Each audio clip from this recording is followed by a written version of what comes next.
자, 최근에 솔루엠이란 덩치 있는 종목이 상장한 다음에 첫날 17%까지 갔다가 마지막에 마이너스 14% 장대 음봉이 나오면서 마감했습니다.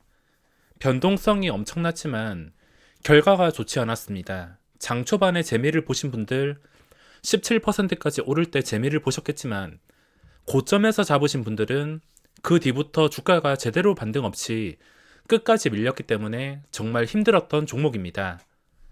원칙에 대해서 꼭 알고 계셔야 될 것 같아서 영상을 만들어 드리게 되었으며 저번에도 한번 올려드렸지만 조금 알기 쉽게 설명을 드리겠습니다. 내용을 안 보시고 오직 제목만 보시고 매수하시는 분들이 있을 수 있는데 원래부터 신규주에 대한 영상은 계속 만들고 있었으며 그게 좋은 종목이든 나쁜 종목이든 신규주라는 게 당일 거래대금이 몰리는 종목이며 저 말고도 단타들에게 관심 있는 주요 종목이라서 이렇게 분석을 하는 거지, 절대 이 기본적인 원칙들을 모른다면 함부로 들어가다가 큰일 날 수 있습니다.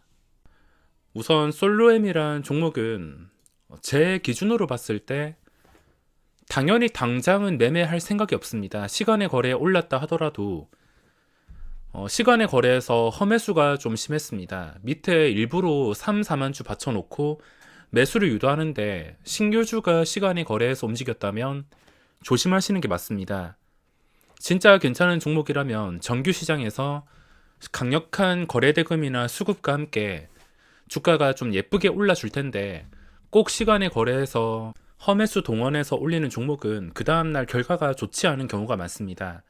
솔루엠이란 종목도 험매수가 나오긴 나왔는데 이 종목이 분위기가 살아나기 위해서는 이 음봉의 몸통을 회복해 줘야 되며 그 뒤에 매수 타이밍이 생길 수가 있는데 꼭 반등이 나왔으면 좋겠습니다. 음봉의 몸통 보시면은 당연히 시초가입니다. 2배 뻥튀기 되었던 가격인 34,000원. 이 자리를 좀 안정적으로 회복해 줘야지 그때부터 분위기가 살아날 수 있을 것 같습니다. 자, 기본적인 원칙에 대해서 간단하게 설명드리겠습니다. 일단 첫 번째로 하이리스크를 원하지 않는다면 상장하는 종목에는 관심도 갖지 않는 것입니다.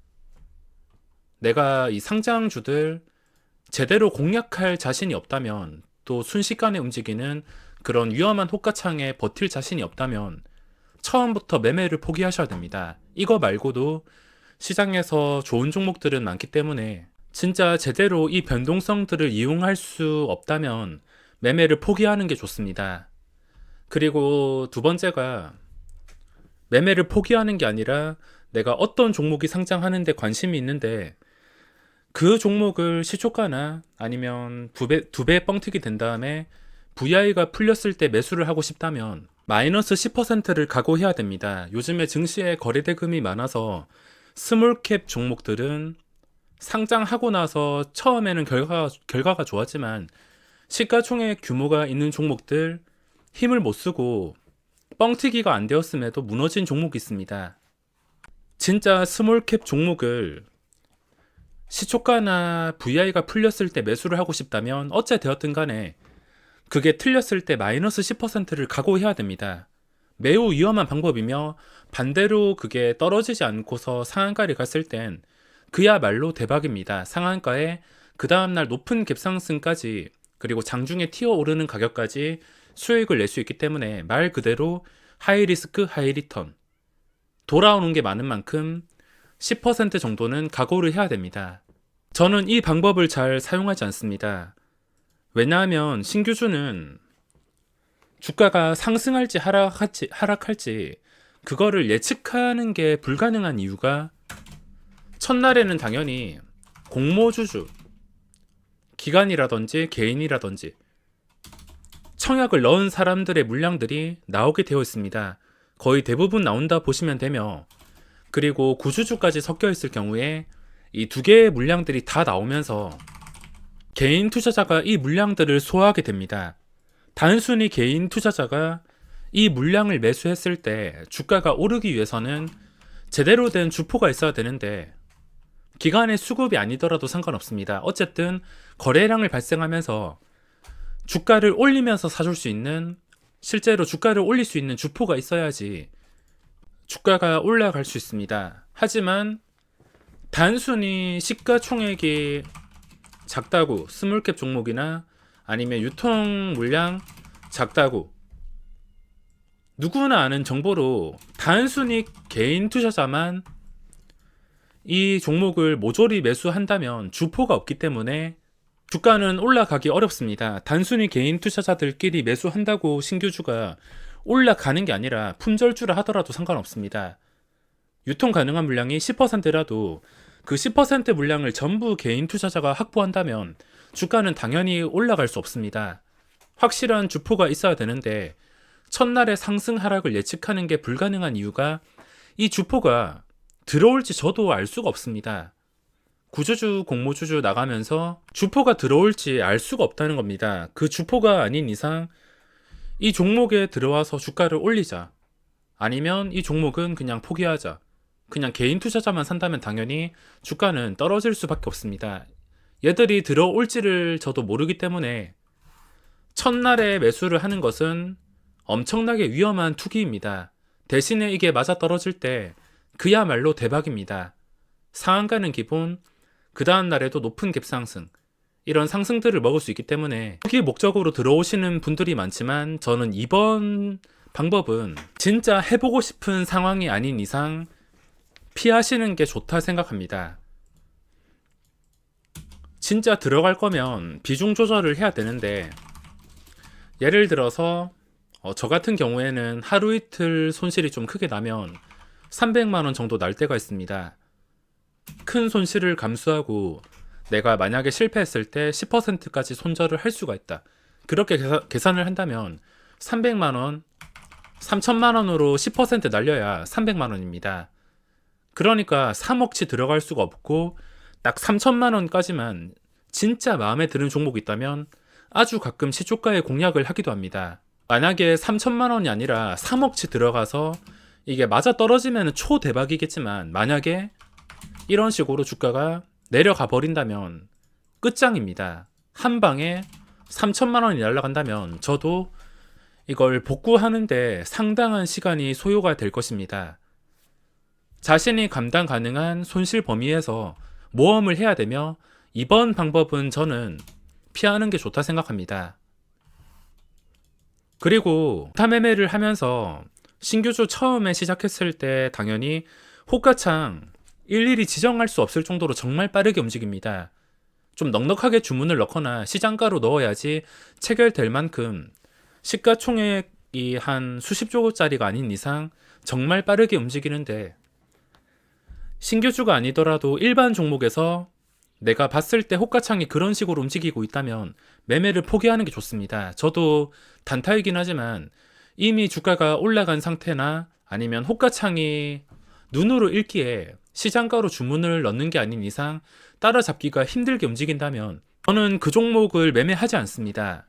왜냐하면 실패했을 때 그만큼 손절에 대한 대응도 제대로 못하고 엄청난 손실을 입을 수 있기 때문에 제가 호가창을 좋아하긴 하지만 너무 빠르게 움직이는 종목들은 잘 매매를 하지 않습니다. 자, 그러면 안전한 매매와 대응이 가능한 매매. 저는 신규주에서 이 매매를 좋아합니다. 왜냐하면 신규주가 고점 돌파가 정말 정직한 종목들이라서 좀 안전한 매매를 좋아합니다. 최근에 상장한 종목들의 힘이 없고 분위기가 별로 좋지 않은데 또 시장에서 이렇게 잊혀지다가 갑자기 막 박살 바이오 같은 종목들 튀어나오면서 신규주가 묻지마 상승이 나오는 때가 있을 겁니다. 주기적으로 무조건 나올 수밖에 없는데 그런 대박을 노리기 위해서, 그리고 박셀 바이오나 대박주를 잡기 위해서는 이 원칙을 적용해야 됩니다. 안전한 매매란 제가 박셀 바이오를 이때 분석을 해서 이때 상한가 가기 그 전날인가 그 전에 분석을 했었습니다. 분석한 다음에 고점 뚫어주니까 저도 당연히 이런 식으로 올라갈 줄은 상상도 못했으며 초대박이 났습니다. 이건 이 원칙을 적용했기 때문에 이런 식으로 움직였으며 다른 이오플로우라든지 대박난 종목들 거의 다 비슷합니다. 일단 안전한 매매를 하기 위해서 첫날에는 매매를 안 하는 게 좋습니다. 첫날은 어디로 튈지 모르고 구주주가 작정하고 팔아먹고 주포가 안 들어온다면 그 종목의 주가가 올라가는 건 힘들고 계속해서 이렇게 신저가를 갱신할 것이기 때문에 첫날에 무리하게 들어가지 말고, 제가 장중에도 써먹는 3분봉, 일단 올라가는 종목은 그걸 추격 매수하지 말고 어디까지 올라가는지 지켜봤다가 매도가 나올 때까지 기다리는 방법을 좋아합니다. 신규주도 마찬가지, 분봉이든 일봉이든 일단 주가가 어디까지 올라가는지 보고 눌렸을 때, 떨어질 때 추세를 완전히 깨지 않고서 적당히 눌렸다가 그 다음 상승을 준비할 때가 좀 안전한 매매를 준비할 수 있습니다. 무슨 말이냐면, 올라갔다가 어쨌든 주가는 떨어질 수밖에 없는데, 이 떨어지는 과정에서 주가가 잘 떨어지지 않고 일정 수준, 추세가 완전히 무너지지 않을 정도로 잘 지켜주게 된다면, 그리고 거래량까지 유지가 된다면 그때 2차 상승을 노리고 들어가는 방법이 있습니다. 제가 첫 번째 상승도 매매를 하긴 하지만 많은 매매를 2차 상승 때 공략을 합니다. 그 2차 상승이 적중률이 굉장히 높고 확실한 매매 방법이 될 수 있기 때문에, 눌렸다가 이게 탄탄한지 확인하고 2차 상승이 나올 것 같을 때, 확실할 때만 접근을 합니다. 주가가 어떻게 흘러갈지는 여기서 눌림목인지 아니면 진짜 폭락인지 그거를 정확하게 알 수가 없기 때문에, 탄탄하고 확실하게 상승이 나올 때만 저는 공략을 하고 있습니다. 당연히 이렇게 매매를 하기 위해서는 일단 어디까지 오르는지, 첫날 상한가를 가더라도 어디까지 올라가는지 지켜봤다가 그 다음에 적당한 눌림, 강함을 확인하고 매매를 하기 위해서 첫날에는 매매를 금지하는 게 좋습니다. 물론 숙련이 좀 됐다면 첫날에 분봉을 이용해서 잠깐 튀어 오를 때 단타도 충분히 할 수 있습니다. 그리고 첫날 매매를 원하신다면 주가가 장 시작하고 진정된 다음에 거래량이 꾸준히 나올 때 공략할 수 있습니다. 거래량이 꾸준히 나오면서 이동평균선 위에서 있을 때만, 신규주가 첫날에 이동평균선이 정말 중요합니다. 다른 종목보다 신규주가 이동평균선으로 좀 많은 것을 알 수 있는데, 황금선은 3분봉으로 봤을 때 1시간 뒤에 나옵니다. 당연히 20개가 나와야 되기 때문에 1시간 뒤에 찍히며, 황금선, 5분선, 이동평균선 위에서 매매를 해야 되는 이유가, 신규주는 정말 정직한 게 이동평균선을 회복해주지 못하고 그 밑에서 거래되는 시간이 많다면 주포가 없으며 구조주랑 그리고 공모주주, 기관들이 신나게 팔아먹고 있다는 겁니다. 단순히 개인 투자자들끼리 받쳐주고 있는데 주포 없이 팔아먹는다는 뜻이기 때문에, 신규주 첫날에 매매를 하고 싶다면 꼭 이동평균선 위에서만 공략을 해야 됩니다. 그리고 첫날 매매를 원한다면, 이건 아주 가끔 있는 일인데 시가총액 규모가 되는 종목에서 기관의 적극적인 수급이 들어왔을 때만 공략을 할 수 있습니다. 무슨 말이냐면, 공모를 받은 사모펀드나 투신, 금융투자 이쪽에서 당연히 무조건 매도가 나올 수밖에 없습니다. 그 기관들은 매도를 하겠지만 또 새로운 기관들이 들어오면서 처음에 잡히는 수급은 당연히 매도가 찍힐 가능성이 높지만, 처음 이후에 기관의 수급이 조금 더 강해진다면, 매수가 조금 더 강해진다면 그때부터 수급이 좋아지는 것을 감지하고 이동평균선 위에서만 공략을 할 수가 있습니다. 어찌되었든 간에 수급이 들어와도 이동평균선 아래에 있다는 것은 뭔가 내가 모를 악재가 있거나 엄청난 매도가 나오고 있다는 뜻이기 때문에, 아니면 힘이 부족하다는 뜻이기 때문에 첫날 매매는 이동평균선 위에서 매매하는 게 가장 중요합니다. 적극적인 수급이 첫날부터 들어오는 경우가 그렇게 많지 않습니다. 1년에 몇 번 볼까 말까인데, 기관의 수급이 첫날, 둘째 날부터 들어오는 종목들 특징이 시가총액 규모가 꽤나 있어야 됩니다. 한 2, 3천억 정도 있어야 기관이 상장하고 나서 초기에 들어오는 것을 구경할 수 있는데, 스몰캡 종목이라든지 시가총액 작은 것들, 그런 종목에서는 기관의 수급을 구경하는 것은 어려울 수가 있습니다. 첫날 매매를 하지 않거나 첫날 매매를 원한다면 이 조건이 갖추어졌을 때만 매매를 해야지 높은 확률로 수익을 낼 수 있습니다. 무조건 수익을 낸다는 것도 아니라서 확률적으로 유리하게 대응하기 위해서는 이런 조건들이 갖추어져야 됩니다. 솔루엠 보시면 이런 조건들이 갖추어지지 않았습니다. 기본적으로 수급이 들어오지 않았으며, 그 다음 날에도 이게 가벼운 종목은 아니라서 상장 첫날 2배 뻥튀기 된 가격인 34,000원까지 올라온다던가, 아니면 눈에 띄는 기관의 강력한 수급이 들어오는 게 아니라면 시작은 어려울 수가 있습니다. 분봉으로 봤을 때도 이동평균선 아래에서 잠깐 회복해주는 경우가 있었지만 기관의 수급도 들어오지 않고 여기서 상승했던 구간을 유지해주지 못하고 황금선 그대로 깨버렸기 때문에 이동평균선 위에서 있으면 무조건 올라가야지 정상인데, 이거 황금선 한 번만 위협하더라도 신규주 특성상 그대로 반응이 나와서 추세가 순식간에 바뀔 수가 있습니다. 그러니까 이동평균선을 꼭 봐야 되는 이유이며, 둘째 날부터 예쁜 캔들이 나오면 추세가 안정적일 때, 이때가 정말 안전한 매매를 할 수 있습니다. 어차피 이 매매는 주가가 확실하게 올라갈 때만 하는 매매이기 때문에 이런 식으로 떨어지게 된다면 당연히 들어가지 않습니다. 들어가지 않기 때문에 손실도 나지 않으며 확실하게 올라간다면, 예쁜 캔들이 무엇이냐면 이런 음봉만 아니라면 상관없습니다. 이런 음봉만 아니면 되는데 최근에 상장한 MBT, 이런 음봉들이 계속 나오고 있습니다. 보시다시피 이런 음봉들, 몸집이 있는 5% 이상 떨어지는 음봉들, 이런 제가 싫어하는 음봉이 나오고 있어서 예쁜 캔들이 나온다고 할 수 없습니다. 추세가 안정적일 때 들어가야 되는데, 자, 한 개씩 찝어본다면 MBT라는 종목이 추세가 안정을 찾으려면 일단 예쁜 캔들이 나오면서 주가가 이 정도까지는 올라가야 될 겁니다.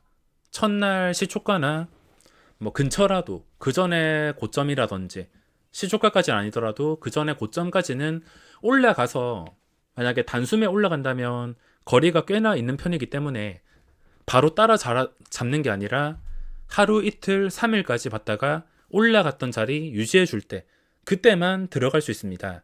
주가가 여기까지 올라가기 위해서는 안정적인 추세라 볼 수 없어서 당연히 매매를 할 필요가 없습니다.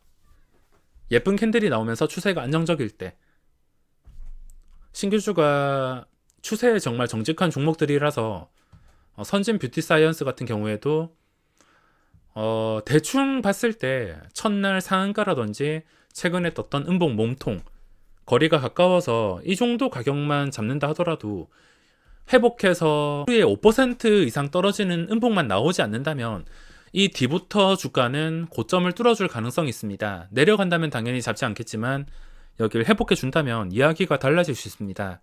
그리고 모비릭스, 첫날 상한가 정도는 기본적으로 회복을 해줘야 되며 지금은 들어갈 틈이 없습니다. CN투스 성진도 첫날 시초가가 아니라면, 이 가격이 아니라면 당연히 지금 공략하기가 상당히 까다롭습니다.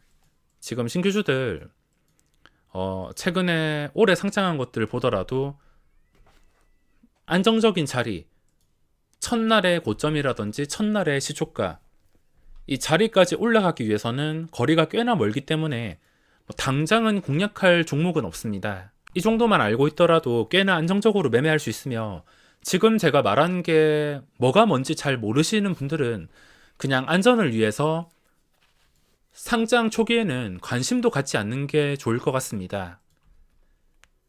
자, 그럼 이번 영상은 여기서 마무리하겠습니다.